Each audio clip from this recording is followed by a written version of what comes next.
Jakarta, Indonesia, the battle will start here in the M7 World Championship. Let the world see us.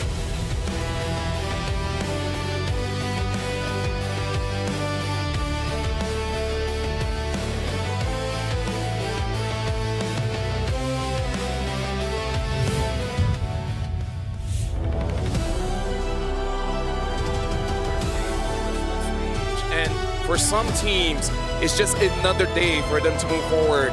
But for at least one team for today, unfortunately, they will be eliminated. It's very sad to say, but this is all part of competition. Something that we can say is all the teams here are trying their very best. In fact, do you know that a child stopped doing sports, not because it's hard, not because it's difficult, not because they don't like it, but because of one sentence. One sentence that they heard on their way back home made them quit.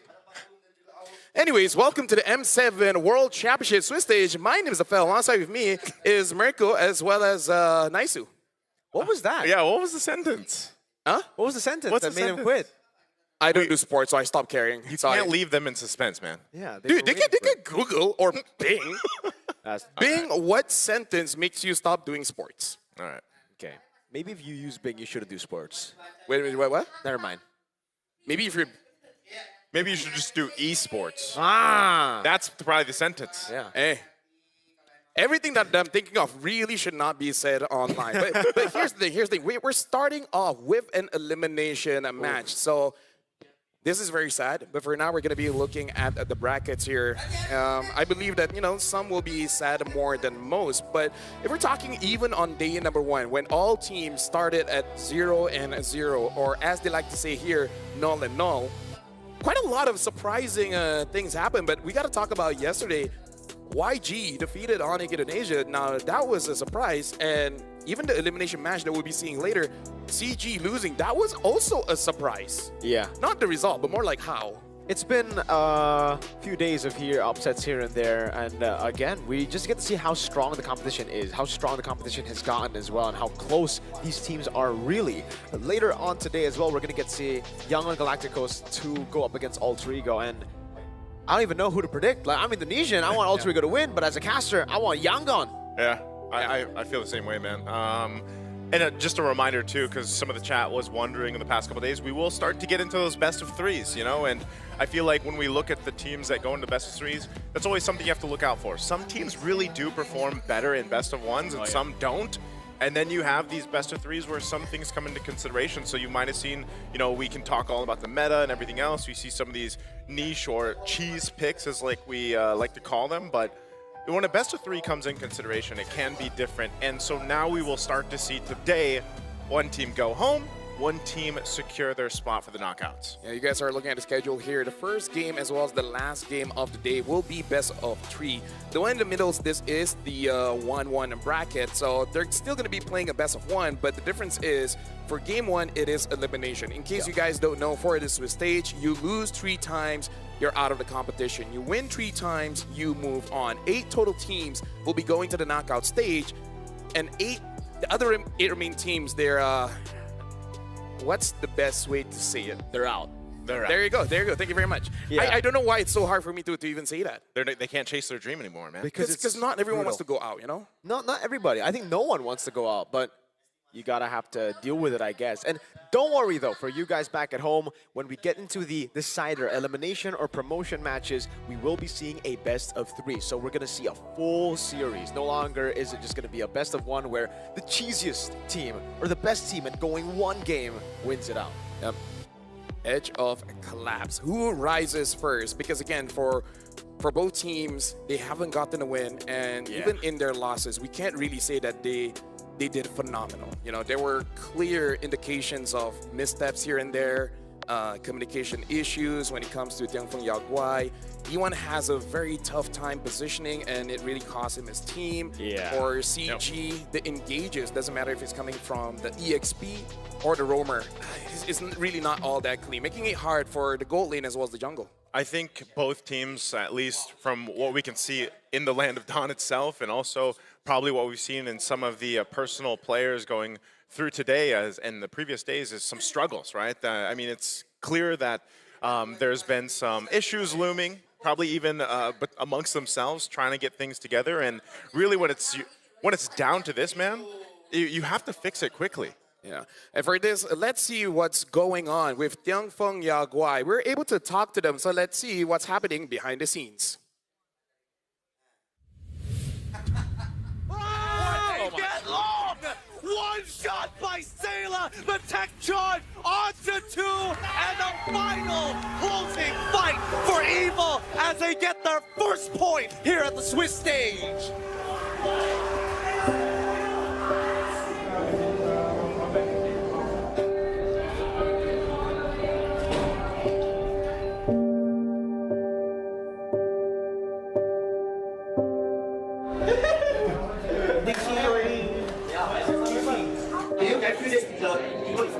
Do you feel that anything？ 然后你后面你没闪现，你才在那边干嘛？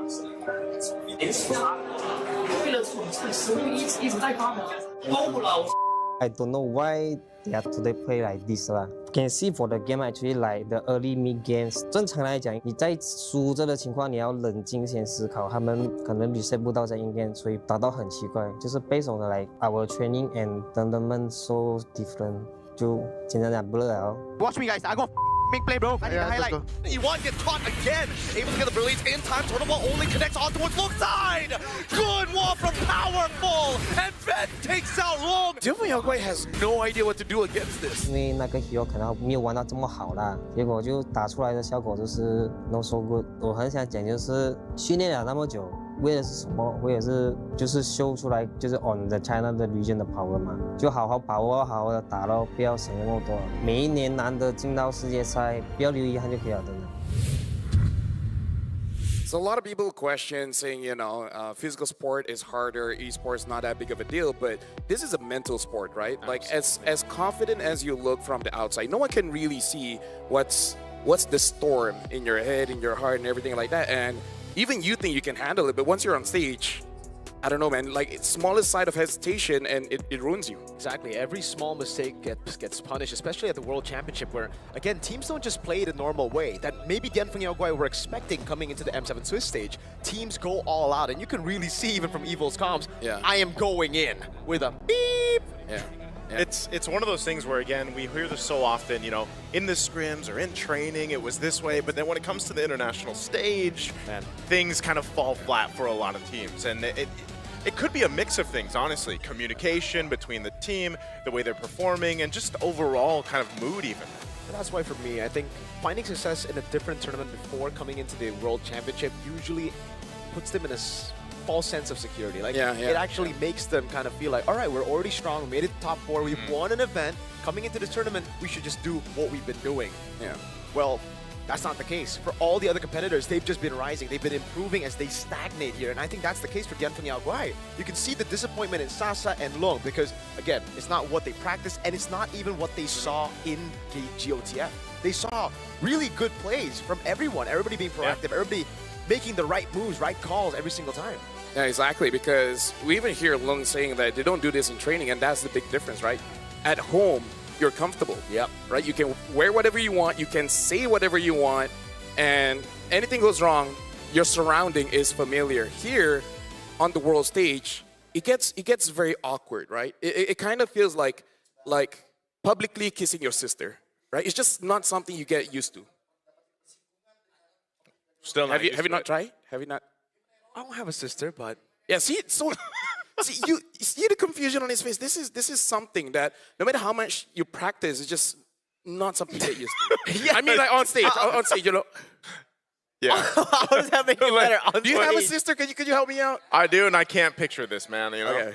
I'm going to leave it there. Yeah, no. But you guys get the idea, right? You're just uncomfortable. Yeah, very. Do you feel uncomfortable? I don't even have a sister, but yes. Yeah, so explain that emotion to the audience and try to say that in the sense of CG and Tianfeng Yaguai.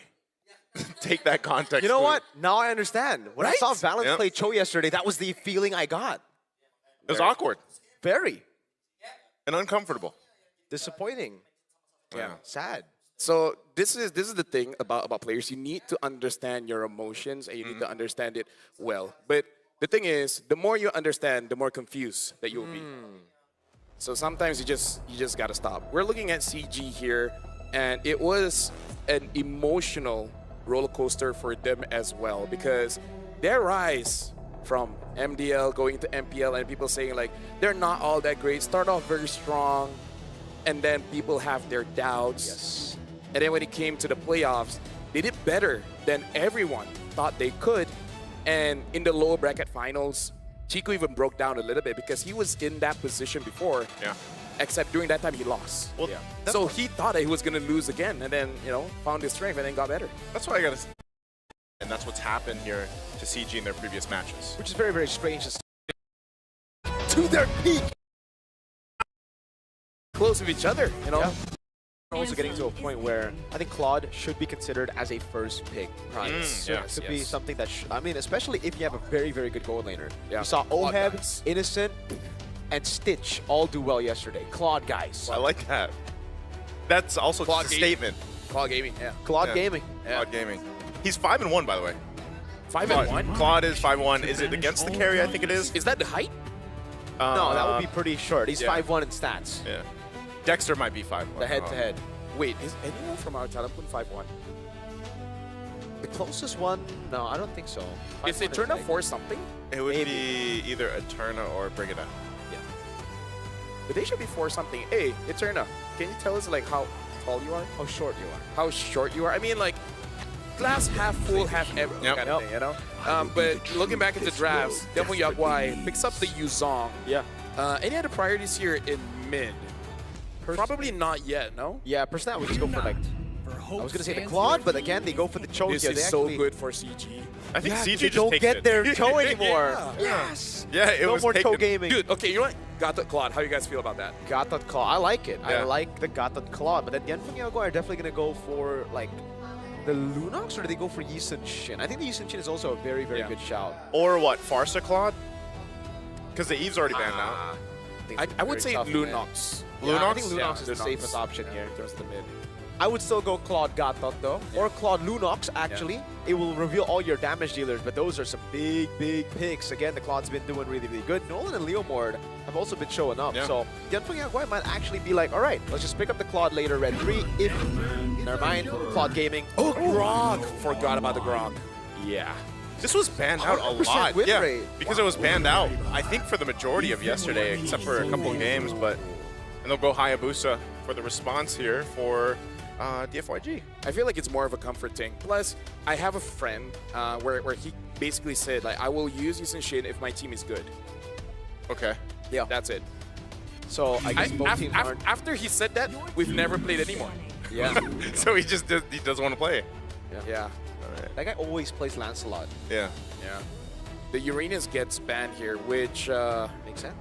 yeah, makes sense. But at the same time, also in my opinion, is kind of good for CG because I feel like Yetri is more of a playmaker kind of guy.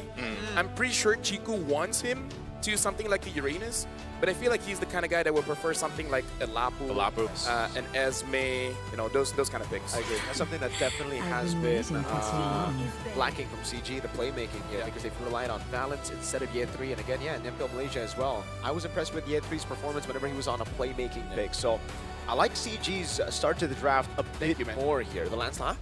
No, because you compliment him, and thank you. Oh, you're welcome. It's rare that you compliment Malaysia, no? What do you mean, bro? I literally put them dark horse. I mean, yesterday was very hard. Yeah. Nah. Yesterday was tough. Rage bait 101, you know? Rage. Rage bait 101. Hey, it's tough, but I will say that for CG, if they decide to go ahead and I don't know if they're still going to ban another gold laner, they might just want Logan to go ahead and play the Mozgov. Like it's been one of those games too. I know we joked about this in the last international tournament they played in. It was kind of like, if all goes wrong, just break the emergency glass and bring out the Mozgov pick. Esme is going to be banned out, so it might just end up being the Lapu that goes in the XP lane here for CG. I do think the Harith fits better for Dianfeng Yaguai over the Mozgov here. Again, just because you already have a lot of physical damage, you don't really want to overload on it. And the fact that you technically have to go for a safe mid laner too, looking at how much dive there is on CG, I think it should be just a Lunox Hereth for last two.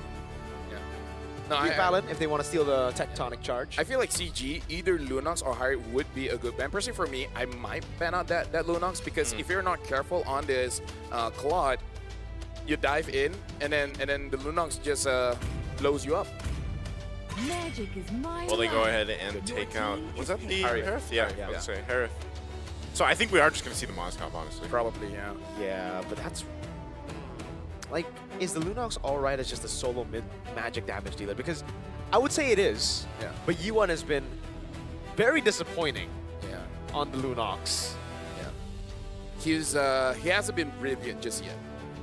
He hasn't, and that's really what you need. You need to be brilliant and chaotic on the Lunox. So that's why they go Valen. They're like, Exactly, yeah, makes never mind. sense. Get the tech charge right. But So now if the Cho Chiku- doesn't get a good engage, he can go in. That's true. But now Chiku is just gonna be like, all right, brother, I'm gonna gap you in the mid lane again. You saw the Valentino win rate, dude. It's 20%. 20%. That's horrible. I think That win is in the mid XP. lane- The XP. Exactly. In the mid lane, it's even worse. Yeah. That was an XP win for Ying yesterday. Yeah. The only question is, does he go for that Lunox or go for something comfortable like the Kimi, which is something that he does like. But personally, for me, with the current meta, I would prefer a Lunox for sure. Lunox. This land is our homeland. There's the Lapu and it Lapu, will which soon we be expected. our So this burial last ground. pick's going to be the mid. We're opting for 200% win rate heroes. I like that so far they've been drafting normally. Yeah. I think like, they have to though, man. Like again, Yeah. given the situation here, right? Yes, it is a best of 3. Yeah. Again, that's in consideration. There's the Mozgov. So this is kind of what we expected, at least here in game 1. And you know, honestly, on both sides, they have pretty good compositions. More of a standard that we're used to seeing. The Lunox is in an interesting position too, because I feel like you see the Lunox players right now that have been playing it die a lot. Yeah. And part of the job, I feel like, as the Lunox is to do that. Like, get some of those ultimates or those battle spells out, utilizing the brilliance, and then you're able to pop off and scale up really well. So we'll see if that happens here for CG. Yeah, for me, I feel like playing Lunox is you gotta be a businessman, right? Like, you will die, but how much do you get in return? If I kill 3 and I die, worth. If Businessman math. Yeah, there you go. Main map. Ladies and gentlemen, welcome to the first elimination match between Dongfeng Yaguai and a CG. None has been able to get a 5 victory. seconds till the enemy So reaches from the this point battlefield. forward, Smash them. it's all or nothing. Welcome to the Line of All Dawn. troops Here we go, deployed. folks. Elimination match. High stakes here in this Welcome matchup. to Let's take a look at the Mobile emblems. Legends. So far, pretty normal. Nothing too crazy on the right. Yeah, everyone just going for the standard here in this game. Also should be the fighter emblem for the Claude. We've seen how broken that is, but Lung is actually doing quite a bit of damage there over to Amzik. Both regens popped in very early. Yeah, that's complete comfort, though. Again, like I said, you know, especially for Long to play this Mozgov, but against such a winning hero right now. Valen's actually going to burn the flicker already. TFYG going for the first blood, and they'll get it. Vel gets it on the Yu Zhong here. That's something you would usually do on the Cho. Now on the Grok, way more difficult to do. No, honestly, you can do it on the Grok, but the way that you do it is you show your face, you slow down the jungle just a little bit, and then you just retreat. And you don't retreat towards the side lane, especially when the side lane is losing. You usually rotate towards the mid because there's a higher chance your jungler can back you up as well. That's the thing though, right? In the mid lane as well, there was just no prio. So the timing, the decision was just off. Dongfeng Yaguai, taking a look at the emblems. Master Assassin for Lung, and it's actually the Festival of Blood for Amzik. We've seen a good mix of Master Assassin and Festival of Blood for Claude. It really depends on the matchup, and in this matchup particularly, Amzik feels like it's going to be really tough to outtrade a Mozgov, so he goes for Festival of Blood, will just regen and play the weak side of the map, although Lung has a very good freeze up top right now. Yeah, I really feel like their idea is to hold on Valen's so low again. Whoa, nice response, though. Super Ken getting checked, actually, so he goes back. Valen's looked a little dicey there for a second. U1, too, could be in trouble. Gary goes in with a Phantom Execution, gets the flicker out from U1, so Gary dealing with Zed. Oh, U1, where's he gonna go? He's trying to escape. It looks like he'll actually be able to in between the turrets. Well, hey, it works. You don't knock it if it works, I guess. Down below. Oh no, here we go. This is the setup. Super Ken still at half health, though. Day 3 in trouble. Shadow Kill going to be used. He has the backup. Super Ken gone. Vel going to be next. What a turn of events for CG. They're going for Zed as well to get a third kill. It's a triple for Chiku. Yeah, honestly, that's amazing. Good timing, and this is why we wanted more of a playmaker for Year 3, able to get good trades, and then good rotation coming in from Chiku. Now, different Yang Guai, I don't think they can really contest this, right? Yeah, probably Shouldn't. But either ways, E1 has to be careful, man. Like, that kind of positioning on that Valentina, you should not be doing that. You cannot give more kills to CG, like, without them trying. Yeah, mid Prio again now has gone over to CG Esports. I would say very, very sloppy as well from Super Ken there. Goes for the quad shadow, but delays the quad shadow. I understand what he was trying to do, but in this position, it's either you go in full or you back away. Because if you delay the quad shadow and you go shadow kill earlier, you saw he was just stuck there. Yeah, the quad shadow was down right as the shadow kill came out. Not only that, but also the consideration that after the patch, right, it's a little bit shorter distance with that quad shadow, and it's just, it doesn't feel as good, especially if you get trapped and the timing's off there. So definitely want to readjust, because with all that happening, speaking of that triple kill that goes in the hands of a Lunox for Chico, who, you know, you get scaled up quicker. That is just so much better. There's not that many tanky heroes at all from TFYG, so that burst from Chico alone is actually going to be a threat. Now, honestly, like, those 3 kills, giving a very early glowing wand for Chico here is big. And we got to say big where. It's big on Vel, especially. And Vel needs to do good around those turtles. So at this point, CG should win all neutral objectives, just because that Yuzong is going to have a hard time actually staying alive in the front. Yeah, that's why we were thinking of the Lunox pickup for Dianfeng Yao Guai. I guess Yi1's just very uncomfortable on that pick after yesterday. Yeah. And now Vel gets the 100 strike, but that's a very quick War Axe by Gary. 2 levels ahead of Super Ken, by the way. This is a big problem for Dianfeng Yao Guai. Yeah, and here's the thing, Dianfeng Yao Guai, they look headless right now. They don't know what to do. All those rotations are kind of like hoping for something to be there. Yeah. But every single time they arrive at a destination, they're like, wait, why are we here again? Yeah, definitely. Again, you guys can let us know who will win this retreat battle. Is it going to be Gary or Super Ken? Vote in the chat. It's probably going to come down to this fight again for the turtle positioning and just this delay here from CG. Black Dragon form going to be used. There's the kick too. All for Ye 3. He's going to be fine though. Oh, he still survives. They go for the setup anyway. Meanwhile, turtle secured, a kill secured, and more. All for CG. 5-0 now for Chiku. Oh, and Yuan is there. Looks like will not be caught by Valence, and this is the big problem. Oh, at least Vel gets you a 3. But again, the big problem is the fact that Chico is actually too far ahead. Because in terms of the goal difference, I believe that it's mostly on him. 1,200 difference. A difference when your team has a glowing one and opponent doesn't. Yep. 5-0, doing so much damage, providing the proper amount of utility. Oh, Zed. Valence, he's just trying to cause some havoc here, trying to buy enough time to. Tanky enough, but gets away with the flicker. Oh, will still survive. Oh man, that's tough for DFYG. Yeah, and even the orange whip gets taken away by Gary. Nothing going in the way that Dianfeng Yao Guai wanted to go. This is a horrible start for Super Ken. 3 levels down now, not on the orange buff, not a single kill on a Hayabusa that now needs to snowball. CG, I just want to say, LaFell, I never want to see Ye 3 on a non-playmaking pick ever again. No, same.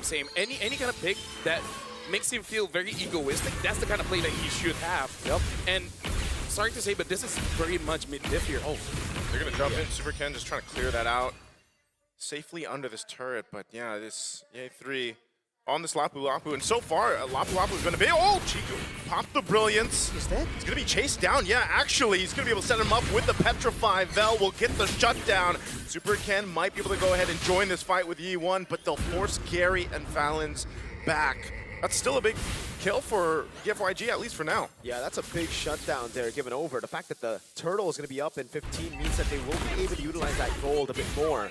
Vel also got a solo kill, so it really is Vel right now who's a big threat for CG Esports. They got to be very careful in the back line not to give these stacks over to Vel. Zed! Nice kid, Carry. Is he going to be able to get away from this? He has the mobility. He's fine on the Lancelot. Again, the Cho struggling to set things up here, and with this last turtle just going to go over to CG. Valens might just continue to try to delay Super Ken in the jungle. Yeah, and the big problem here is that the fact that Amzik has not been disrupted at all. Like, CG is looking very scary now. Once Amzik, honestly, at this point, even gets 2 items, it might be too much for Dianfeng Yaguai. It's really, really tough. Now, Vel walled off Furious Knife. Yep, tech charge in. Vel gets just closed in with the wall, that rampart. So Vel being one of the forefronts of this lineup right now, just getting taken out. The gold lead continues to build. Yeah, Mirko, look at the jungle gold difference here. What does Dianfeng Yaguai have to do? They just got to fight, I guess. Oh, Zed wants to go for the fight. The kick is through. Amzik gonna be fine on the defense, but Zed all left alone, gonna get chased down, collapsed on, and gone. We continue to see the Cho struggle. Yeah. What do they need to do? They just need to go for fights at this point. The lead has actually gone a bit too crazy here, out of control. And Dianfeng Yaguai, it's either they play it safe, farm up, which isn't really what the composition needs to do, or they look for fights where they're at a disadvantage. So it's a lose-lose until CG make a mistake. That's what Dianfeng Yaguai are hoping for. My biggest worry is that if Dianfeng Yaguai catches a mistake, do they have enough damage? No. Clearly not. I think Ye3 a couple of times has gone in, overcommitted a couple of times as well, but they just had no damage to punish. And again, it's also Valens. They try to chunk Valens down, they're unable to do so. And as long as it is just Valens in Ye3, no damage. If it is Chico or Amzik, then yes, there will be enough damage to take him down. Yeah, and I feel like that's the biggest problem for Dianfeng Yaguai, which makes it a bit awkward for Zed as well as Vel. It's not that they don't want to go in, but they can't. They kind of feel like if they do, they might set themselves up for failure. Well, that's already what's happened to Zed a few times. Looks like he might try to do it again. Pops the conceals. They're going to go for Valens, even using the flicker. Tech charges on the defense, and they're going to chase him. The Petrify, Super Ken on the chase. They're dealing with it, but Yi1 caught on the backside. Now Super Ken in trouble as well. The shadow kill won't save him as a double comes through for the A3. A bit of a desperation move there, especially kicking Valens. And like I said, not enough damage, and they were punished. I have no idea why they just keep going on Valens, right? Like, the definition of insanity is doing the same thing and expecting different results. And Dianfeng Yaguai are actually just insane there, right? They just keep on going for the same play over and over again, thinking it'll work this time around. Val trying to defend mid. There's no way he does that. Maybe they just don't like Valens. Maybe they don't like his face. Yeah, they took away his Cho, and now they try to kill him, but Valens is like, dude, I'm not on Cho this time. You can't do that. I have a tech charge. I'm on Grok. I love Grok. You can't spell Grok without OK. Or Rock. Yeah. He's on the hands of Ye3 though. Holy shielded mid. Oh, down. They're managing the waves really, really well. They're actually going to be slow pushing the side waves, pushing in mid. They are looking to go for a base turret with the First Lord. And honestly, they about it. There's a kick. Zed's just going to kick Ye3. They want to deal with this. Vel is gone, deleted, dusted, and gone again. Double kill. Yi1 going to be in trouble trying to get away as Ye3 chasing down. They still have the Lord. Even with Chiku gone, CG might want to end it here. They have enough damage. There it is. Amzik finally being able to shine, and Gary will clean up the kills as they go for one more. A shadow kill to delay it, and that will be game of 1 going over to CG Esports. GG CG. Match point 1-0 currently. Remember, ladies and gentlemen, this is an elimination match, which means